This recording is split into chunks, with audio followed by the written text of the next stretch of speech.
بسم الله الرحمن الرحيم الذين ينفقون أموالهم بالليل والنهار سرا وعلانية فلهم أجرهم عند ربهم ولا خوف عليهم ولا هم يحزنون الذين يأكلون الربا لا يقومون إلا كما يقوم الذي يتخبطه الشيطان من المس ذلك بأنهم قالوا إنما البيع مثل الربا وأحل الله البيع وحرم الربا فمن جاءه موعظة من ربه فانتهى فله ما سلف وأمره إلى الله ومن عاد فأولئك أصحاب النار هم فيها خالدون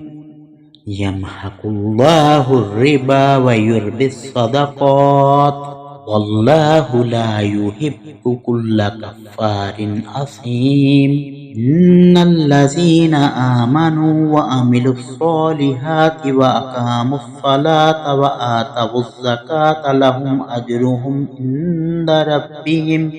ولا خوف عليهم ولا هم يحزنون يا أيها الذين آمنوا اتقوا الله وذروا ما بقي من الربا إن كنتم مؤمنين فإن لم تفعلوا فذنوا بحرب من الله ورسوله وإن تبتم فلكم رؤوس أموالكم لا تظلمون ولا تظلمون وإن كان ذو أسرة فنظرة إلى ميسرة وأن تصدقوا خير لكم إن كنتم تعلمون واتقوا يوما ترجعون فيه إلى الله ثم توفى كل نفس ما كسبت وهم لا يظلمون يا أيها الذين آمنوا إذا تداينتم بدين إلى أجل مسمى فاكتبوا وليكتب بينكم كاتب بالعدل ولا يأب كاتب أن يكتب كما علمه الله فليكتب وليملل الذي عليه الحق وليتق الله ربه ولا يبخس منه شيئا فإن كان الذي عليه الحق سفيها أو ضعيفا أو لا يستطيع أن يمل هو فليملل وليه بالعدل واستشهدوا شهيدين من رجالكم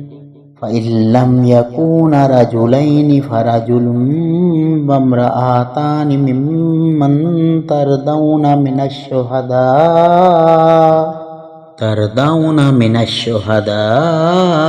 أن تضل إحداهما فتذكر إحداهما الأخرى ولا يأبى الشهداء إذا ما دعوا ولا تسأموا أن تكتبوه صغيرا أو كبيرا إلى أجله ذلكم أقسط عند الله وأقوم للشهادة وأدنى ألا ترتابوا إلا أن تكون تجارة حاضرة تديرونها بينكم فليس عليكم جناح ألا تكتبوها واشهدوا إذا تبايعتم ولا يضار كاتب ولا شهيد وإن تفعلوا فإنه فسوق بكم واتقوا الله ويعلمكم الله والله بكل شيء عليم. وإن كنتم على سفر ولم تجدوا كاتبا فرهان مقبوضا فإن أمن بعضكم بعضا فليؤد الذي اؤتمن أمانته وليتق الله ربه ولا تكتموا الشهادة ومن يكتمها فإنه آثم قلبه والله بما تعملون عليم.